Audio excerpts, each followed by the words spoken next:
Welcome to the Fear and Greed Business Interview. I'm Sean Aylmer. The decline in the property market didn't really last very long at all. After just 3 months, prices are on the rise again, and the recovery is being led by Melbourne and Hobart, two of last year's worst performers. Alice Stolz is the National Property Editor at Domain. Alice, welcome back to Fear and Greed. Thanks, Sean. Great to be here. What's going on? I mean, I thought we were going to have a tough time, but 3 months in, seems to have rebounded. Feels a bit like blink and you miss it, doesn't it? Yeah, it does. It's a funny situation, and I say that because I think many homeowners are probably quite gleeful that they're now finding a bit of, an uptick in prices. And then we have the poor first home buyers who are thinking, oh my gosh, has that window been slammed shut? And they're also probably thinking, but what does this mean about interest rates? And if there are further cuts, how will this impact me? So the way I see it, Sean, is we have two situations happening, in parallel at the moment. You've got home buyers who are finally feeling positive, and first home buyers who probably thinking they should be feeling positive because it's an interest rate cut, but at the same time now feeling a bit glum because there is now rising prices basically all around the country. So Melbourne, your home city, why that has done so poorly over the last 12 months or 10 months or thereabouts? And do you think it is turning around Melbourne? I mean, we're not going to call the end to the tough times in Melbourne, but broadly, is the sentiment somewhat better in Melbourne?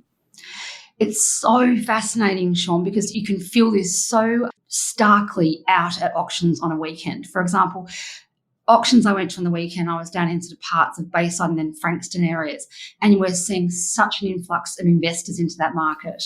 Wow. Now, they're a bit of a bellwether of what's to come, really, because they're turning around, they're now turning up, they're sending advocates in. I've had numerous agents tell me that the markets are being swamped by buyers' advocates, and normally that's often what investors will employ and engage to make sure they're getting that very razor-sharp deal at just the right price with just the right rental yield available to them. They're certainly coming out in force. And I also think just the amount of foot traffic at inspections that we're seeing has really changed. So I think what's happened here is a couple of things. I think firstly, we're seeing interstate investors, interstate buyers really looking at Victoria as an attractive market to invest in. And, almost 30% less than what the Sydney market is. So clearly there's an obvious reason why, particularly from New South Wales, people are seeing that. But I do also think we are seeing the impact of that interest rate drop has actually sort of, buoyed first home buyers to think, okay, this is it, let's get back in now. The third point, though, is also the beginning of the year is always that sort of flurry of excitement in the property market because people have been starved of anything over summer. Nothing really happens at all over summer in the market. And now these buyers are finally getting back into it and having opportunity with decent amount of supply. Okay, what about the three hot markets for 2024, Perth particularly, but Brisbane and Adelaide as well? They look to be slowing, and in fact, Perth in particular really looks to be slowing.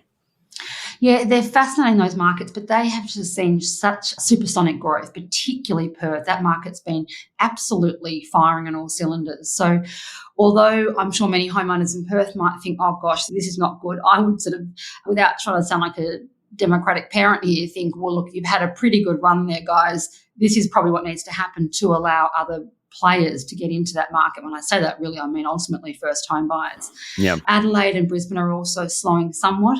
But, we're seeing, though, that for first home buyers, it's harder to get into the Adelaide, Brisbane or Perth markets now compared with Melbourne, which is really saying something, isn't it? So it's slowing, but I think it's the right correction that needs to take place in those markets. And Sydney, we can't leave that out of the equation. It sort of just seems to be somewhere between Melbourne and those other three. Still pretty solid, though. Yeah, and I think what's interesting in Sydney, which I always find just sort of, slightly, I can't look away from it, but at the same time just want to cover my eyes, is the fact that we're just seeing such huge lumpy sums go off at auction, $10 or $12 million sales. Or we looked at this dilapidated unrenovated terrace in Paddington on the weekend, sold for $2.8 million, and it just was a frightful flurry and then it was over. So you're seeing patches of that market just absolutely explode, and then other patches are kind of just plodding along. The only encouraging thing I will say about that Sydney market is I think the other day we had a sale. It was one of the most affordable sales in Sydney for this year so far.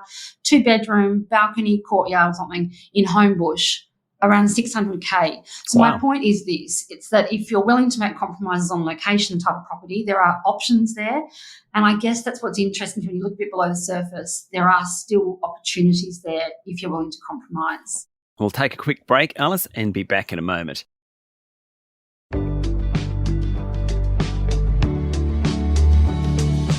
I'm speaking to Alice Stolz from Domain. We've been through the largest cities. How important are interest rates at the moment? I don't think it's giving people a huge amount of buying power in terms of what they can stretch themselves to, but I just don't think you can not acknowledge how important it is for the confidence it's giving people. Basically, what people are doing with that sort of extra little bit of money in their pocket, and it really isn't much, because also nothing's gone down in the supermarket price wise, so everything's maintained at that higher level, but it's giving people, I guess, a sense of things are going to get better. There is light at the end of the tunnel. And I think for those property owners, there's also a sense of, property has gone back to being the gift that keeps on giving in many ways. What about an election campaign? What's that mean for sales? Yeah, look, I think we're going to have a funny period this year because we have the looming election. We also have that neat little bundle of Anzac Day and Easter tied up together. And then the other layer is school holidays. So I think April is probably going to be a really dull month in property. I might go and live in the south of France or something during that period. Oh, it's never a dull month in property. But all that to say is I think we will see many people hold off until after the election. And it's not about who gets in. It's not about someone, having some huge policy change. Even if someone boldly says we're going to abolish negative gearing, that won't actually change anything. It will just mean that psychologically people think we're in a suspended state of chaos. I will wait or defer if I can and go back to probably the autumn months after the election. Having said that, many people will also want to hold off, though, until spring. So I think we're going to have a really active and colourful spring, and I think winter won't be that bad this year, but I think we're really going to have a very quiet period during that election period. What do you think house prices will do for 2025 overall? I think they'll keep going up. I think we might have a year, though, where we don't see such huge gains and we're not seeing any huge losses. I think we're going to see more moderation take place. And I guess that's why I am really encouraging and a great believer in this idea of a more balanced market is actually, an encouraging sign here. So I, for one, am in favour of not having these wild price increases and not having wild price declines either. What about the regions? We always talk about the capital cities. I mean, from memory, the figures basically say that regional Victoria hasn't done so well, but otherwise most regions have done okay. What are you seeing outside the capital cities? Yeah, look, it's funny, those regions, because the ones that are doing well are those much more stable, commutable ones. And I also think that regional prices are interesting in that we definitely saw sort of people jumping on that trend of moving away, moving back and whatnot. But we are still seeing people making very thoughtful, considered decisions about those regional moves, and they're doing it as an established family unit. And, really, history tells us that when people are doing it in that way and their children begin schooling there and they stay there throughout their secondary schooling, they're likely to stay there for a very long time. So I think particularly in those commutable regional areas, hour and a half, Geelong, Wollongong, Newcastle type places, we will still see comfortable price growth in those areas. Areas out the back of Burke or something, a different story. But I do think affordability is really making a lot of younger people really consider the regions still. So I'm going to put you on the spot just a little bit. Is Melbourne the city that you would, in terms of investors, I am actually asking you this question, but I'm trying to pretend I'm not. Which is the best city to invest in at the moment? Melbourne, at least in terms of affordability, looks like it's among the best cities, Alice. Complete bias here, Sean, being a Melburnian, but I don't know how anyone could really look past Melbourne at the moment. I think knowing that population growth that's coming, knowing that infrastructure is slowly coming, don't hold your breath waiting for it, but it's slowly going to get there. And I think, you come for the coffee, the sport, the culture and the weather, and now people will end up staying for the house prices. The weather as well? Absolutely. Okay.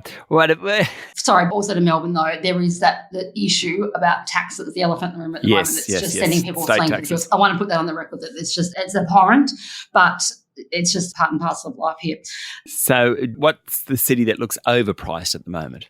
Oh, look, I don't know about overpriced, but I think Perth is, I think it's had its moment in the sun, and I think it's experienced great growth, and I think that it might just have to sort of play second fiddle a little bit to the other cities. And the other city, look, also one other point, Sean, if I have to not choose Melbourne as my favourite child, I would choose Adelaide. I think price-wise, that's had really solid growth, really encouraging signs. And look, let's be frank, it's a little bit like Melbourne in many ways, isn't it? It is. It is very much. Alice, thank you for talking to Fear and Greed. Thanks, Sean. That was Alice Stolz, National Property Editor at Domain. This is the Fear and Greed business interview. Remember, we are not an investing podcast. If you're going to go and buy a house or invest in a house, certainly go and get independent financial advice before you do so. Join us every morning for the full episode of Fear and Greed, daily business news for people who make their own decisions. I'm Sean Aylmer. Enjoy your day.